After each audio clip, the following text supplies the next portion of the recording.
पिछले 3-4 दिन से ऐसी घटनाएं हिमाचल प्रदेश में सुनने को मिली और उस घटनाओं के पीछे का तथ्य क्या है। तरह तरह की काल्पनिक बुद्धिमत्ता का परिचय भी कई लोगों ने दिया और सत्य की खोज में न जाकर कुछ ऐसी बातें आपके ध्यान में लाना चाहता हूं जो बीमल नेगी जी की देहांत से संबंधित है। बीमल नेगी के परिवार को न्याय मिलना चाहिए और बीमल नेगी जी की किन परिस्थितियों में उन्होंने आत्महत्या की है या कोई और बात है, उसकी पूरी जानकारी जनता के बीच में आनी चाहिए। बीमल नेगी जी की पत्नी मुझे सचिवालय में मिले।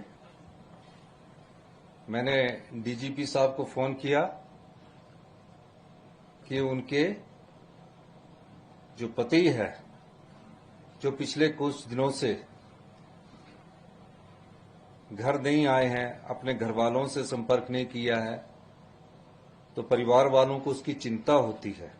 उनकी पत्नी जी को भी उसकी चिंता थी। वो मेरे पास आए और उन्होंने कहा कि हमारे पति की कोई अता पता नहीं लग रहा है।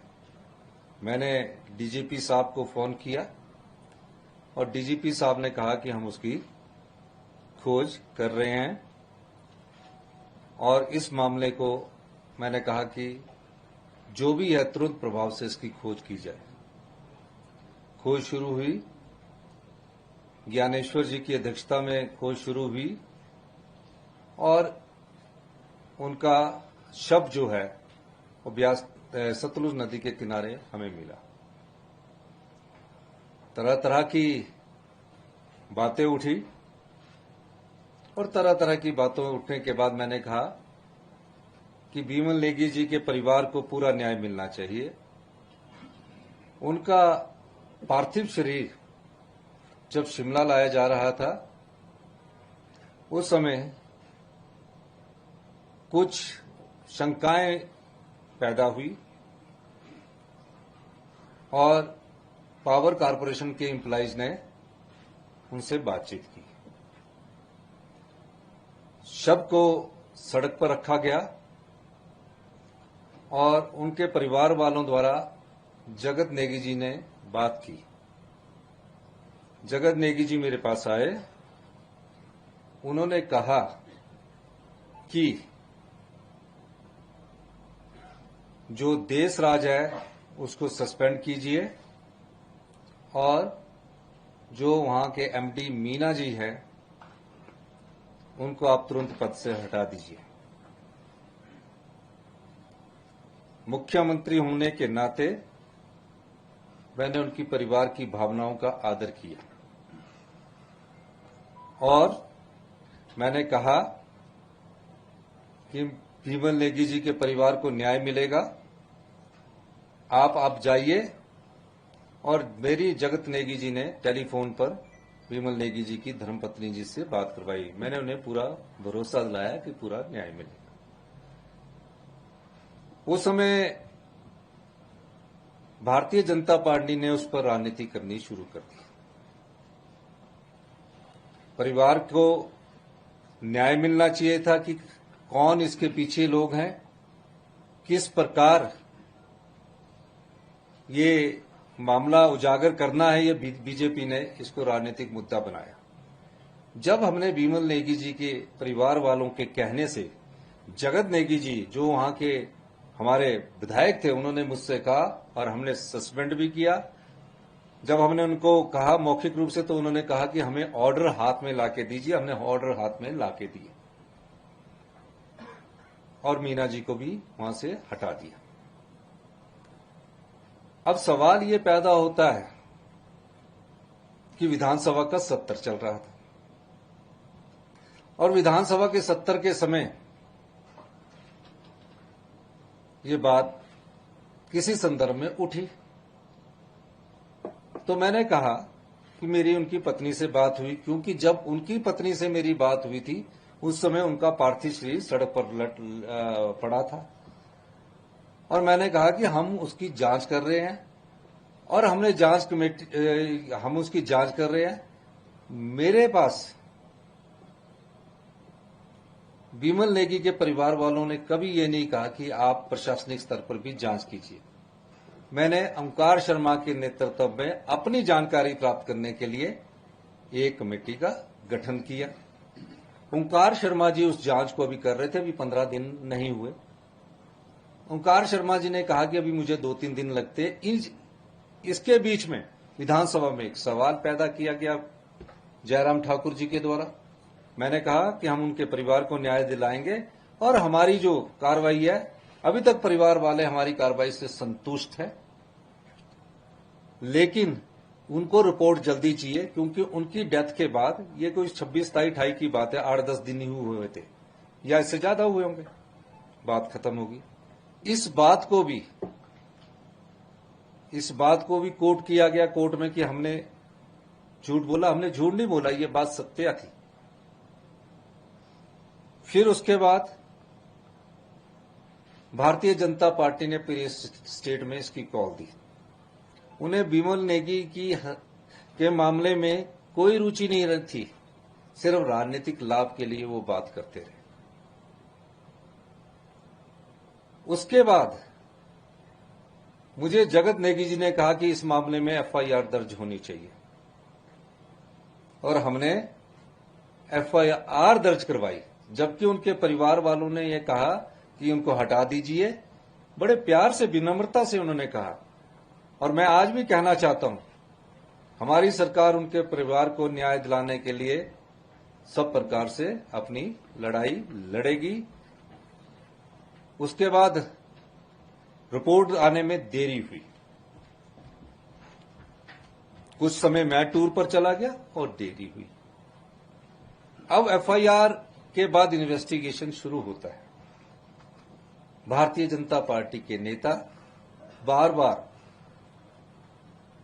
पेखूवाला प्रोजेक्ट का नाम लेकर राजनीति करते हैं। उन्हें बिमल नेगी के मामले में कोई रुचि नहीं है, उन्हें सरकार को बदनाम करने के मामले में रुचि है। 15 अप्रैल आया, मैंने धर्मानी जी को कहा कि आप किन्नौर जा रहे हैं और आप उनके परिवार से संपर्क करना। एसडीएम के माध्यम से संपर्क करने की कोशिश की गई और उनकी जो पत्नी थे वो कहीं बाहर गए थे अपने काम से, वो उनसे बातचीत नहीं हो सकी। भाई भी बाहर और उनके भाई भी बाहर थे। हम ये जानना चाह रहे थे कि वो कोई और इंक्वायरी से आगे तो नहीं बढ़ना चाहते। उतने में भारतीय जनता पार्टी के जो वहां के नेता है सूरत नेगी जी, उन्होंने राजनीतिक चाल चली और मीडिया ट्रायल के माध्यम से जनता को भ्रमित करने लगे कि प्रोजेक्ट है, उस प्रोजेक्ट के तहत भ्रष्टाचार हुआ है। मैंने कहा कि कई बीजेपी के नेताओं ने भ्रष्टाचार की बात की और मान्य है बिमल नेगी जी की हत्या को, उसके आत्महत्या या हत्या, मैं इसमें बारे में कुछ नहीं कह सकता, को जोड़ने की कोशिश की। बिमल नेगी जी एक अच्छे, ईमानदार और कर्मठ अधिकारी थे।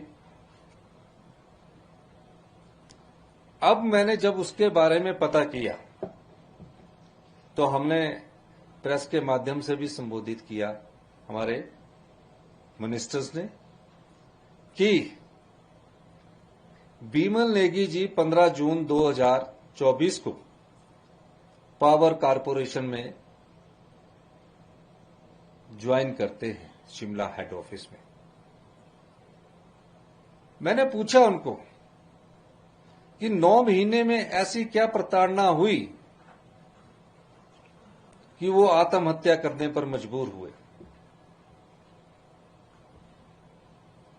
हमने उसके लिए ओंकार शर्मा की और एफआईआर दर्ज करवा के इंक्वायरी करवाई गई। पता चला जब मुझे पुलिस वाले आए कि वो 1 जुलाई 2024 को एंजाइटी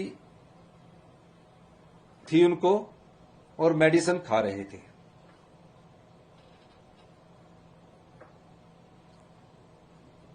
लेकिन क्या उन पर किस प्रकार का इन अधिकारियों ने दबाव डाला, उसकी जांच भी हमें करनी जरूरी थी।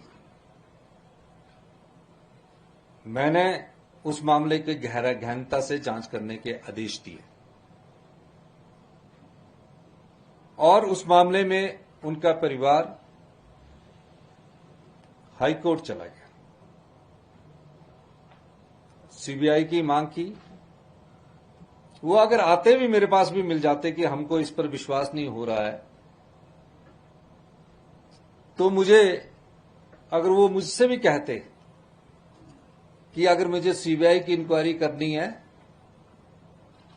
तो हम भी इस बात का जवाब उनको दे देते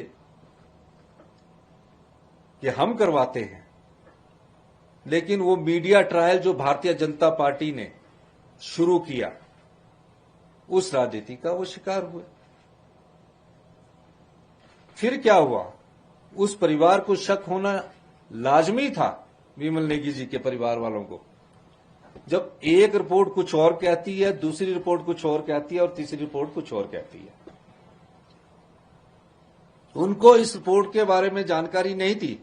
अगर आप ये वीडियो YouTube पर देख रहे हैं तो हमारे चैनल को सब्सक्राइब करें और बेल आइकन को दबाना ना भूलें। अगर आप Facebook पर ये वीडियो देख रहे हैं तो हमारे पेज को लाइक करें।